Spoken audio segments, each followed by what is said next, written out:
વિદ્યાર્થી મિત્રો, chapter number 5 સપુષ્પી વનસ્પતિની બાહ્યાકાર વિદ્યા, એમાં આપણે ગઈ વખતે મૂળના વિશિષ્ટ કાર્ય માટેના રૂપાંતરણની વાત કરી ગયા હતા. હવે આપણે વાત કરવાની છે. પહેલી વાત કરીશું આપણે પ્રકાંડની, કે પ્રકાંડ કોને કહેવાય. પ્રકાંડના સામાન્ય કાર્ય અને ત્યારબાદ પ્રકાંડના વિશિષ્ટ કાર્ય માટેના રૂપાંતરણ. તો પહેલું તો પ્રકાંડ કોને કહેવાય. તો જેમ આપણે મૂળ માટે શું કહ્યું હતું કે આદિ મૂળમાંથી ઉદ્ભવતા, એવું આપણે પ્રકાંડ માટે શું કહીશું? આદિ સ્કંધમાંથી ઉદ્ભવતા. ક્યાંથી ઉદ્ભવે છે? આદિ સ્કંધમાંથી ઉદ્ભવતા. હવે આ જે પ્રકાંડ છે એ જમીનથી વિરુદ્ધ દિશામાં જાય છે, એટલે ઋણ ભૂ વર્તી. સૂર્યપ્રકાશની દિશામાં જાય છે, એટલે ધન પ્રકાશાનું વર્તી. અને પાણીની વિરુદ્ધ દિશામાં જાય છે, એટલે ઋણ જલાનુવર્તી ભાગને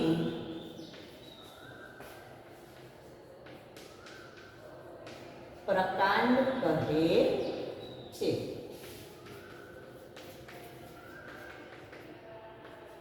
આદિસ્કંધમાંથી ઉદ્ભવતા ઋણ ભૂવર્તી, ધન પ્રકાશાનુવર્તી, ઋણ જલાનુવર્તી ભાગને પ્રકાંડ કહે છે.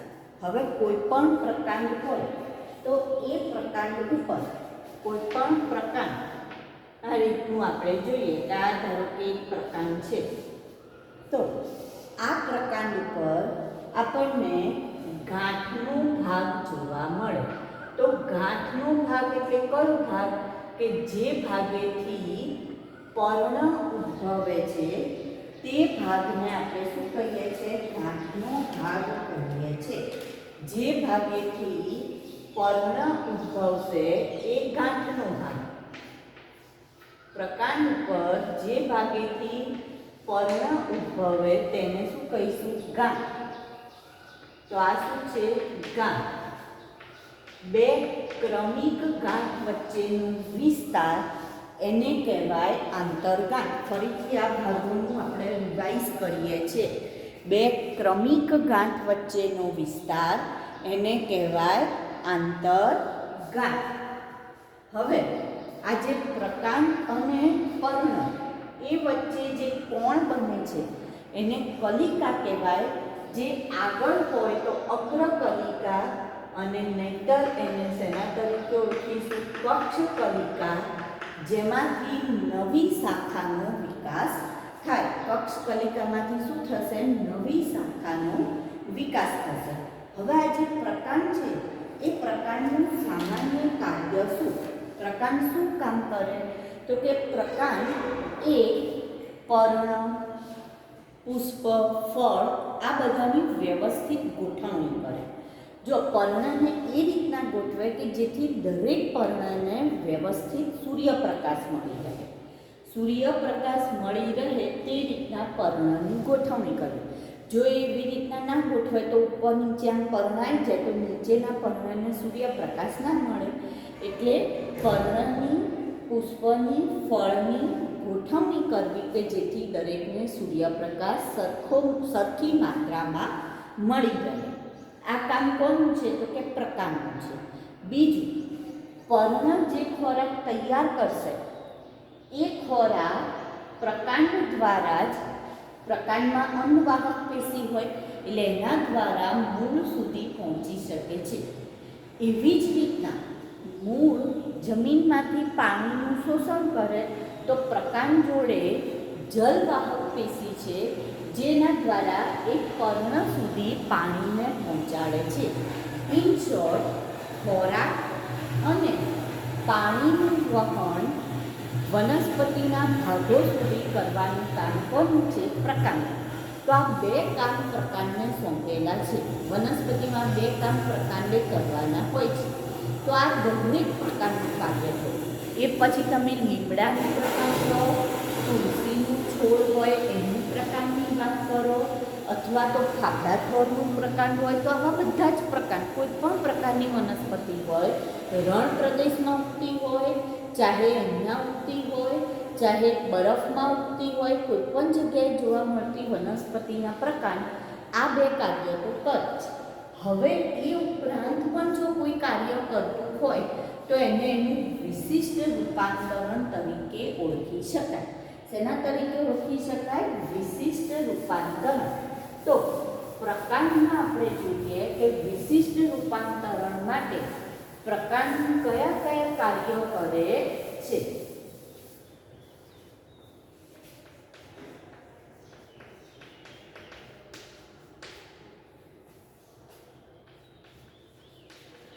પ્રકાંડના વિશિષ્ટ કાર્ય માટેના રૂપાંતરણો. પ્રકાંડના વિશિષ્ટ કાર્ય માટેના રૂપાંતરણો. તો જેમ આપણે મૂળમાં જોયું હતું કે મૂળમાં ખોરાક સંગ્રહ, યાંત્રિક આધાર અને ત્રીજું આપણે કયું જોયું હતું એની અંદર વનસ્પતિ પ્રજનનનું કાર્ય, અથવા તો આપણે શેની વાત કરી હતી મૂળની અંદર અવલંબનનું, શ્વસનનું, ત્રણ કાર્યો આપણે જોયા હતા મૂળમાં. કયા ત્રણ કાર્ય મૂળની વાત કરી ત્યારે પહેલું કાર્ય જોયું હતું ખોરાક સંગ્રહ, બીજું યાંત્રિક આધાર જેમાં અવલંબન મૂળ અને સ્તંભ મૂળ, અને ત્રીજું શ્વસનનું કાર્ય એ વાત કરી ગયા હતા. હવે આપણે પ્રકારના રૂપાંતરણોની વાત કરીએ તો એમાં પણ એના જે રૂપાંતરણો છે વિશિષ્ટ કાર્ય માટેના, તો સૌથી પહેલું કાર્ય જોઈએ તો એ આવશે ખોરાક સંગ્રહનું. કયું આવશે? ખોરાક સંગ્રહનું કાર્ય આવશે.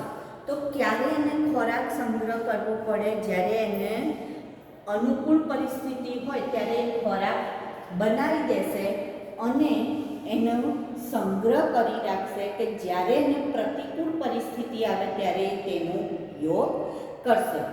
તો આમાં ઉદાહરણ લેવું હોય તો આપણે બટેટાનું ઉદાહરણ લઈશું. બટાકા પણ કહેવાય, બટેટા પણ કહેવાય, બટાટા પણ કહેવાય. તો બટાટામાં એવું કહે છે કે એની ડિટેલ આપણે હું પછી તમને સમજાવું છું કે કઈ રીતના એમાં ખોરાકનો સંગ્રહ થાય છે. બરાબર? તો પહેલું ખોરાક સંગ્રહ માટેનું રૂપાંતરણ થયું. બીજું આપણને કહે છે આરોહણ માટેનું રૂપાંતરણ, જેમાં પ્રકાંડ સૂત્ર કહેલું છે. જેમાં ઉદાહરણ આપણે લઈશું કાકડી, કોળું, જે પ્રકાંડ સૂત્રની મદદથી આરોહણ કરે છે. ત્રીજું રક્ષણ માટે પ્રકાંડ પંટક કાંટા બનાવશે કે જે એને રક્ષણ આપવાનું કામ કરશે. જેમાં આવશે ઉદાહરણ લીંબુ અને બોગન વેલ. પછીનું ઉદાહરણ એની અંદર આવશે આપણને પ્રકાશ સંશ્લેષણ. શેનું આવશે? પ્રકાશ સંશ્લેષણ. તો પ્રકાશ સંશ્લેષણમાં ઉદાહરણ આવશે પાપડા થોર. અને ત્યાર પછી આવશે વાનસ્પતિક પ્રજનન.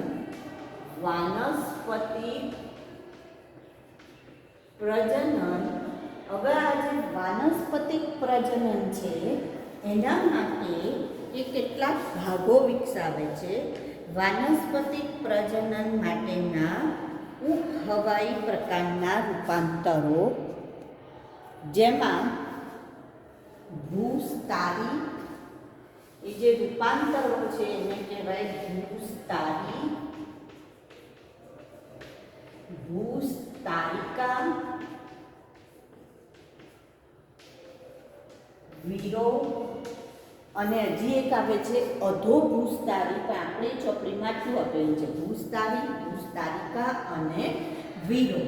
તો પ્રકારના વિશિષ્ટ કાર્ય માટેના રૂપાંતરણો થયા. પ્રકારના વિશિષ્ટ કાર્ય માટેના રૂપાંતરણો. હવે એમાં પહેલી આપણે વાત કરીએ બટેટાની અથવા બટાટા અથવા ખોરાક સંગ્રહનું કાર્ય. એ કરીને આપણે પહેલું લખીએ ખોરાક સંગ્રહનું કાર્ય. તો તમને ખબર હશે કે બટાટામાં પ્રકાંડ કેવું હોય, જમીનની બહાર હોય કે ભૂમિગત હોય. તો એની અંદર પ્રકાંડ કેવું હોય છે તો કે ભૂમિગત પ્રકાંડ ધરાવે છે. બટેટામાં ભૂમિગત પ્રકાંડ એટલે જો આ રીતના જમીનની નીચે જે ભૂમિગત પ્રકાંડ છે એમાં જમીનની નીચે જે પ્રકાંડ છે ત્યાં જે ગાંઠનો ભાગ હોય અથવા આંતરગાંઠનો ભાગ હોય એ આંતરગાંઠમાં ખોરાકનો સંગ્રહ થાય છે. આંતરગાંઠમાં શું થશે? ખોરાકનો સંગ્રહ. હવે જે પ્રકાંડ એનું આ રીતના જોવા મળશે. આવું પ્રકાંડ જોવા મળશે. આ જે છે પ્રકાંડ છે એના જે કક્ષકલિકા અને શાખા, જે કક્ષકલિકામાંથી શાખા ઉપર ભૂમિગત પ્રકાંડમાં કક્ષકલિકામાંથી નીકળતી શાખાના આંતરગાંઠો શું કરે છે? ખોરાકનો સંગ્રહ કરી ગોળ અથવા લંબગોળ બને છે. હવે જો હમણાં મેં પ્રકાંડ દોર્યું ત્યારે તમને સમજાવ્યું કે કક્ષકલિકામાંથી નવી શાખાનો ઉદ્ભવ થશે. તો અહીંયા કક્ષકલિકામાંથી આવી શાખાઓ નીકળે. બરાબર? આ જે શાખાઓ છે આ છે પ્રકાંડ. આ શું છે? મુખ્ય પ્રકાંડ. આ રીતનું આ મુખ્ય પ્રકાંડ છે. પ્રકાંડ. હવે એમાંથી જે પણ શાખાઓ નીકળી આ છે એની શાખાઓ. આ મૂળ નથી પણ કક્ષકલિકામાંથી નીકળતી શું છે? શાખા. હવે એ શાખામાં જે આંતરગાંઠ હોય ત્યાં ખોરાકનો સંગ્રહ થશે અને ખોરાકનો સંગ્રહ થવાથી આ રીતના ગોળ અથવા લંબગોળ રચના જોવા મળશે. ગોળ અથવા લંબગોળ રચના જોવા મળશે. આ ખોરાકનો સંગ્રહ થયો આંતરગાંઠના ભાગે, જેને આપણે શેના તરીકે ઓળખ્યા? બટેટા છે. બરાબર? ખોરાકનો સંગ્રહ કરીને આ રીતના ગોઠવાશે તો આ રીતના રચના તૈયાર થશે. આંતરગાંઠના ભાગે ખોરાકનો સંગ્રહ થશે. ગોળ અથવા લંબગોળ ભાગ બને છે જે ખોરાક સંગ્રહનું કાર્ય કરે છે. તો પ્રકાંડની અંદર કક્ષકલિકામાં નીકળતી શાખાઓની આંતરગાંઠમાં ખોરાકનો સંગ્રહ થશે અને એના કારણે આંતરગાંઠો કેવી બની જશે તો કે ગોળ અથવા લંબગોળ બને છે. હવે આ જે બટેટા છે એ બટેટા ઉપર સલ્કી પર્ણ. સલ્કી પર્ણનો મતલબ શું? એક પાતળું આવરણ. એની ઉપર એક પાતળું આવરણ હોય છે જે છાલ તરીકે આપણે કાઢીએ છીએ, જેને કહેવાય સલ્કી પર્ણ. જો લસણ હોય ને તો લસણ ખોલીએ છીએ ને આપણે, ડુંગળી ઉપર પણ પાતળું છાલ છે કે નહીં જે આપણે કાઢીએ છીએ એ સલ્કી પર્ણ કહેવાય. તો પર્ણનું જ એક રૂપાંતરણ સલ્કી પર્ણ. તો સલ્કી પર્ણ ધરાવે અને કેટલાક ભાગે આવો ખાડો ધરાવે છે. જે ખાડો ધરાવે છે એ ખાડાવાળા ભાગને આવો ખાડો ધરાવે જેને આંખ કહેવામાં આવે. શું કહેવાય? આંખ કહેવામાં આવે છે. અને તમે જોજો બટાટા જો થોડો સમય પડ્યા રહેશે તમારા ઘરમાં તો અહીંયાથી એક સફેદ કલરની આવું આમ કલિકા જેવું ઉગશે, આવું ઉગી જાય છે. અને જો આને તમે જમીનમાં રોપો તો આમાંથી નવા બટેટાનો છોડ ઉત્પન્ન થશે, એટલે કે ભૂમિગત આપણને બટેટા મળશે. વચ્ચે તમને ખબર હોય તો અમદાવાદમાં એક ખેડૂતે ભૂમિગત નહીં પણ કેવા હવાઈ બટેટા ઉગાડ્યા હતા, એટલે એને શું નામ આપેલું? જૈન બટેટા. હવામાં ઉગાડે ને જે બટેટા, તો એને શું નામ આપ્યું? જૈન બટેટા. કેમ? કારણ કે હવામાં ઉગાડ્યા એટલા માટે, ભૂમિગત નહીં. કારણ કે જૈન લોકો આને કંદ કહે અને એને જમીનમાંથી ખોદીને કાઢવાનું હોય તો એ ખાય નહીં, તો વેલા ઉપર ઉગાડ્યા હતા બટેટા. તો અહીંયા બટેટામાં ભૂમિગત પ્રકારમાં જે કક્ષ કલિકા છે એમાંથી નીકળતી શાખાઓની નવ આંતરગાંઠ ખોરાકનો સંગ્રહ કરશે અને કેવી બને છે? ગોળ અથવા લંબગોળ, અને ખોરાકનો આ રીતના સંગ્રહ કરશે. તો પહેલું કાર્ય કયું થયું? ખોરાક સંગ્રહ. હવે એનું બીજું કાર્ય આવશે આરોહણ. કયું કાર્ય આવશે? આરોહણ.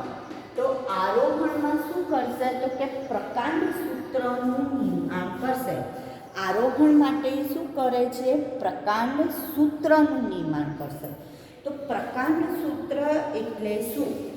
તો પ્રકાંડ સૂત્ર એટલે એવું કહેવાય કે કેટલીક જે વેલા પ્રકારની વનસ્પતિ હોય એમાં કક્ષ કલિકા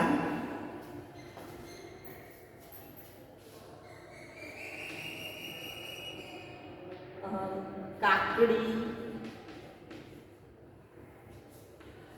જેવી વનસ્પતિમાં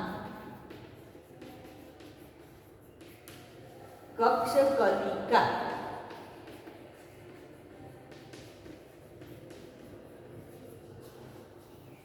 પાતળી, લાંબી, દોરી જેવી રચના ઉત્પન્ન કરે છે.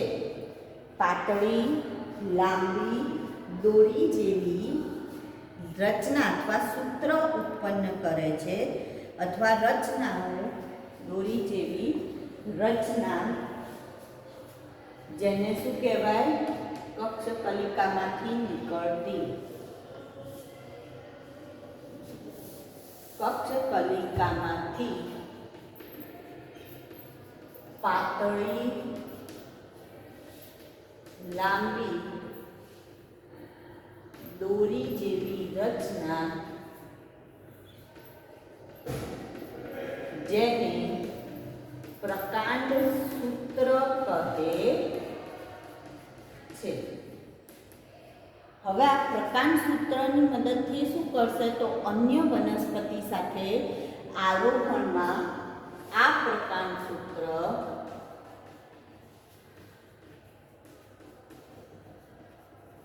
અન્ય વનસ્પતિ સાથે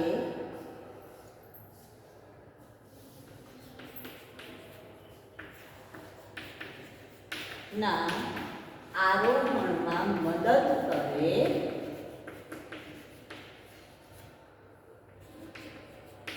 છે. બરાબર? એને શું કરશે? મદદ કરશે. તો કઈ રીતના આવું થાય છે? તો આપણે જોઈએ કે હવે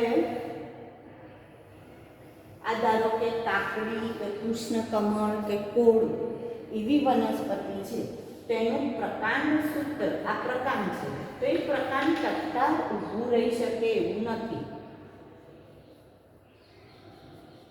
હવે આનું પર્ણ, તો કક્ષ કલિકામાંથી, કક્ષ કલિકા એટલે અહીંયા પર્ણ અને પ્રકાંડ વચ્ચેનો ખૂણો. બરાબર? થોડું વધારે આમ લાંબુ દોરું. તો કક્ષ કલિકામાંથી પાતળા, લાંબા, દોરી જેવા આવી રચના નીકળશે, જેને આપણે શું કહીએ છીએ? પ્રકાંડ સૂત્ર. અને શું કહીશું આપણે? પ્રકાંડ સૂત્ર. આ પ્રકાંડ સૂત્ર એને શેમાં મદદ કરશે? તો તો કે કોઈ અન્ય વનસ્પતિના પ્રકાંડ સાથે એ શું કરશે? વીંટળાઈ જવામાં મદદ કરે છે. અન્ય વનસ્પતિના પ્રકાંડ સાથે વીંટળાઈ જવામાં એને મદદ થાય છે. અન્ય વનસ્પતિનું પ્રકાંડ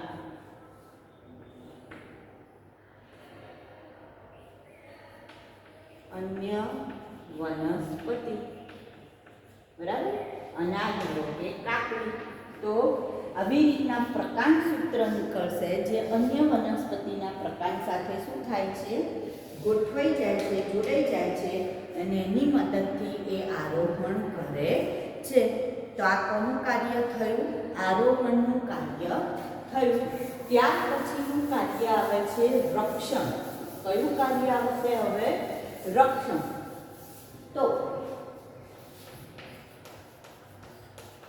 રક્ષણ માટે એવું કહે છે કે કેટલીક વનસ્પતિના પ્રકાંડમાં, જો બધામાં આપણે કક્ષકલિકા શબ્દ વાપરીએ છીએ, તો કક્ષકલિકા મેં આગળ ખોરાક સંગ્રહ કીધું તો એમાં પણ કક્ષકલિકામાંથી નીકળતી શાખાની અંતર્ગાંઠ શબ્દ વાપર્યો.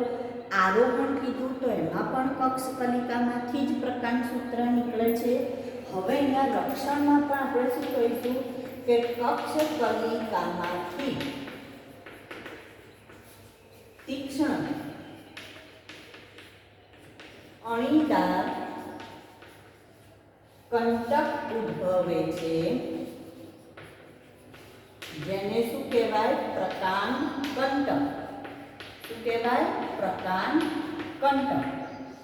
જે રક્ષણનું કાર્ય કરે છે. તો હવે એ શેનાથી રક્ષણ આપશે? ધારો કે આ પ્રકાંડ છે, તો એમાં પર્ણ છે, તો અહીંથી આવું કાંટા જેવી રચના. તો અહીંયા આ જે કંટક છે આને આપણે પ્રકાંડ કંટક કહીશું. તો આ શેની સામે રક્ષણ આપશે? તો કે જ્યારે પણ કોઈ બીજા પ્રાણીઓ આને ખાવા માટે આવે તો એને પેલા કાંટા વાગે એટલે આ વનસ્પતિને ખાશે નહીં. તો અન્ય પ્રાણીઓથી ખાવા માટે ચરાઈ જે થાય છે, ચારા ખાઈ જતા હોય છે વનસ્પતિને, તો એની સામે એને શું મળે છે? રક્ષણ મળે છે. પછીનું કાર્ય આવશે પ્રકાશ સંશ્લેષણ. કયું? પ્રકાશ સંશ્લેષણ. તો કેટલીક વનસ્પતિમાં પ્રકાંડ કેવું બને છે? પ્રકાંડ લીલું ચપટું હોય છે, જે પ્રકાશ સંશ્લેષણનું કાર્ય કરે છે. પ્રકાશ સંશ્લેષણનું કાર્ય કરે છે, બરાબર. ધારો કે રણ પ્રદેશમાં ઉગતી વનસ્પતિ ફાફડા છોડ. તો હવે જે ફાફડા છોડ છે એની અંદર પ્રકાંડમાં પર્ણ રહી શકતા નથી. કેમ? કારણ કે એને રણ પ્રદેશમાં ઉગવાનું છે અને એને પર્ણની જરૂર હોતી નથી. કારણ કે પર્ણ પાણીનો બહુ બધો, પર્ણ જોડે વાયુરંધ્ર છે એટલે પાણીનો વ્યય બહુ કરે છે, વાતાવરણમાં પાણી બહુ ઉડાડી દે છે. તો એવું ન થાય એટલા માટે અહીંયા એવું કહે છે કે જે ફાફડા છોડ છે એ ફાફડા છોડમાં પ્રકાંડ લીલું ચપટું હોય છે અને એને પર્ણની જરૂરત જ નથી. એટલે ફાફડા છોડમાં પ્રકાંડ પોતે જ શું કરે છે? તો કે પ્રકાશ સંશ્લેષણનું કાર્ય કરે છે.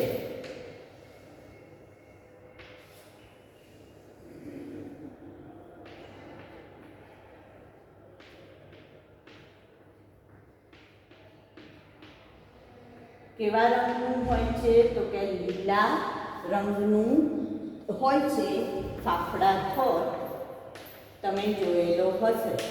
તો આ ફાફડા છોડ એ પોતે જ પ્રકાશ સંશ્લેષણનું કાર્ય કરશે. અને હવે છેલ્લું વાનસ્પતિક પ્રજનન માટેના એના આપણે રૂપાંતરણો જોઈએ. તો વાનસ્પતિક પ્રજનન માટે ભૂસ્તારી, ભૂસ્તારિકા, અધોભૂસ્તારી અને વિરો જેવી રચના આપણને જોવા મળે છે. તો વાનસ્પતિક પ્રજનન, હવે એમાં પહેલું આપણે જોઈએ તો આવશે ભૂસ્તારી. તો ભૂસ્તારી એટલે શું? ભૂ એટલે જમીન.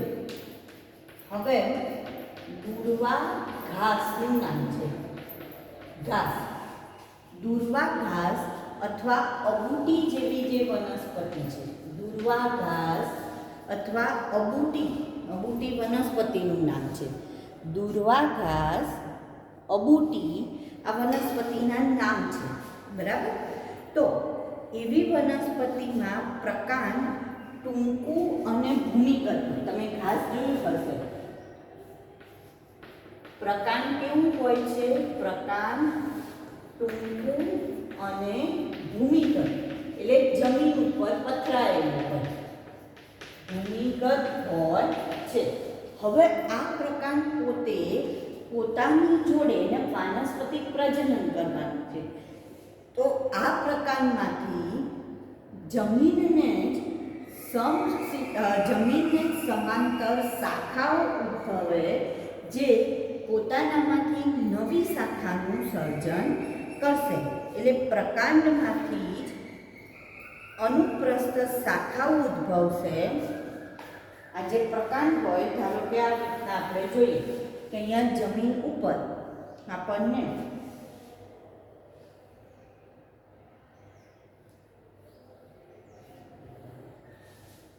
આ રીતના એક આપણને આ દુર્વા ઘાસનો છોડ જોવા મળશે. તો એની જ એક શાખા આ રીતના ઉદ્ભવે. અહીંયા જો આ શાખા ઉદ્ભવે.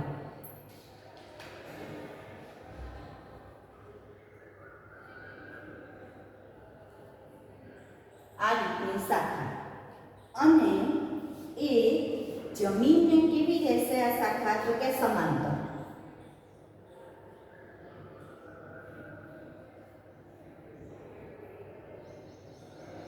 જમીનને કેવી હશે આ શાખા? સમાંતર. અને આમ અનુપ્રસ્થ શાખા ઉદ્ભવે છે. કેવી શાખા? અનુપ્રસ્થ. હવે દુર્વા ઘાસ અથવા તો અબૂટીમાં પ્રકાંડ કેવું છે? ટૂંકું અને ભૂમિગત છે, જમીન પર છે. તે જ પ્રકાંડમાંથી અનુપ્રસ્થ શાખા ઉદ્ભવે છે, જે જમીનને કેવી છે? સમાંતર. પ્રકાંડમાંથી અનુપ્રસ્થ શાખા ઉદ્ભવે છે, જે શાખા ઉદ્ભવે છે, જે કેવી છે? જમીનને, આ અનુપ્રસ્થ શાખા જમીનને કેવી હોય છે? સમાંતર. જે જમીનને સમાંતર હોય છે. જમીનને કેવી છે? સમાંતર છે. પ્રકાંડમાંથી અનુપ્રસ્થ શાખા ઉદ્ભવે છે, જે જમીનને સમાંતર હોય છે. એટલે આ રીતના શાખા, તમને થોડી વધારે મોટી આકૃતિ દોરી બતાવું એટલે વધારે ખ્યાલ આવશે. આ જમીન છે, જમીન ઉપર દુર્વા ઘાસ, આ રીતના ઘાસ જોવા મળશે. એમાંથી અનુપ્રસ્થ શાખા એટલે આ રીતના આ શાખા ઉદ્ભવે, બરાબર. અનુપ્રસ્થ શાખા ઉદ્ભવશે અને એ શાખામાંથી શું થશે? તો કે એ શાખામાંથી નવા દુર્વા ઘાસનું રૂપાંતરણ થશે. તો આ જે અનુપ્રસ્થ શાખા હતી, આ અનુપ્રસ્થ શાખા એ જમીનને કેવી છે? આ જમીન તો એને સમાંતરે વિકાસ પામી અને એમાંથી જ નવા દુર્વા ઘાસનો વિકાસ થયો. તો આને કેવા પ્રકારનું કહેવાય તો કે ભૂસ્તારી પ્રકારનું કહેવામાં આવે છે. હવે આ જમીન ઉપરની વાત થઈ. આવી જ રીતના જ્યારે જલજ વનસ્પતિ હોય જેમ કે જળ શૃંખલા અથવા તો જળ કુંભી આઇકોનિયા, તો જલજ વનસ્પતિમાં કક્ષકલિકામાંથી ટૂંકી, જાડી અને સમક્ષિતિજ શાખાઓ વિકસે છે. હવે આપણે કોની વાત કરીશું? ભૂસ્તારિકાની. કોની? ભૂસ્તારિકા. તો જલજ વનસ્પતિમાં કક્ષકલિકામાંથી ટૂંકી, જાડી પણ કેવી શાખા? સમક્ષિતિજ શાખા ઉદ્ભવે.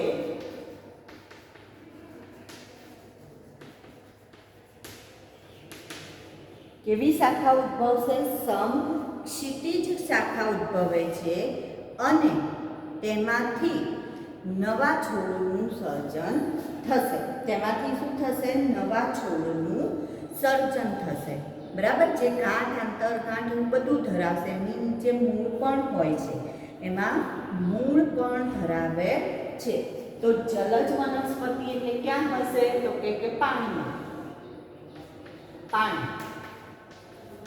હવે એમાં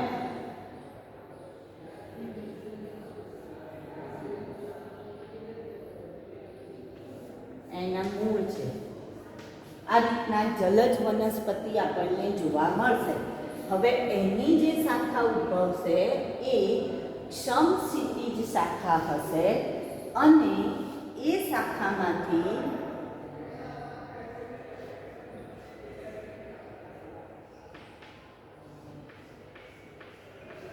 આ રીતના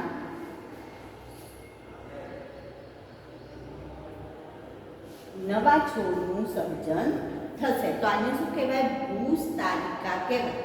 હવે એવી જ રીતના જો અધોભૂસ્તારી કહીએ તો એમાં શું થશે? તો કે અધોભૂસ્તારીમાં જેમ આમાં જમીનને સમાંતર છે એમ જમીનને કેવું રહેશે? તો અધો એટલે ક્યાં હોય? જમીનની નીચે હોય. અધોભૂનો મતલબ શું થશે? જમીનની અંદર, જમીનની નીચે. જમીનની આ જમીન છે તો એની નીચે જ શાખા રીતના પથરાય. કોઈ પણ શાખા હોય, આ છોડ છે તો એની શાખા આ રીતના જમીનની નીચે પથરાયેલી હોય અને એમાંથી આ શાખા છે અને એમાંથી નવા છોડનું સર્જન થાય.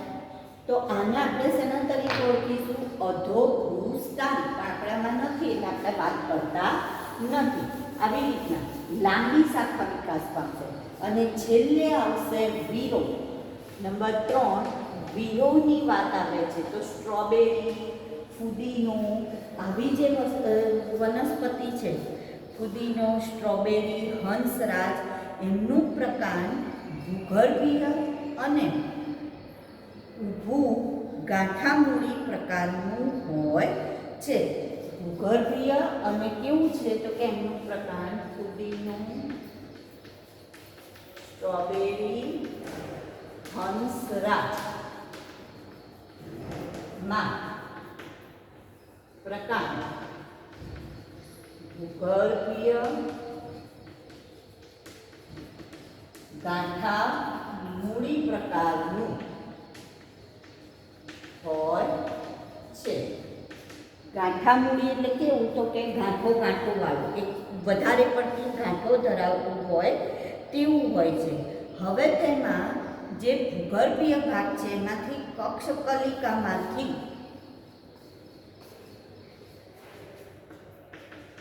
ભૂગર્ભીય ભાગની કક્ષકલિકામાંથી શાખા વિકાસ પામે છે જે કમાન આકારે જમીનની બહાર ઉપસી આવે છે. જો આ રીતના જોવા મળશે. આ જમીન છે. હવે એની અંદર આપણે જોઈએ. જમીનની અંદર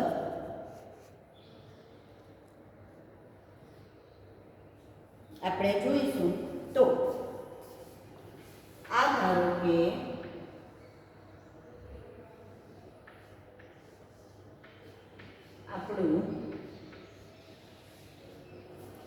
આપણો છોડ છે, પુદીનો છે, કે સ્ટ્રોબેરી કે હંસરાજની વાત કરીએ સપોઝ આપણે. તો હવે આ હંસરાજમાં કેવું કહે છે, અહીંયા એના મૂળ છે. તો અહીંયાથી એક શાખા, અહીંથી એક શાખા આ રીતના કમાન આકારે ઉપસી આવે. બરાબર, આ કમાન આકારે જમીનમાંથી કેવી નીકળી, બહાર નીકળે છે. ફરી પાછું એ જમીનમાં જતી રહેશે અને એમાંથી નવા છોડનો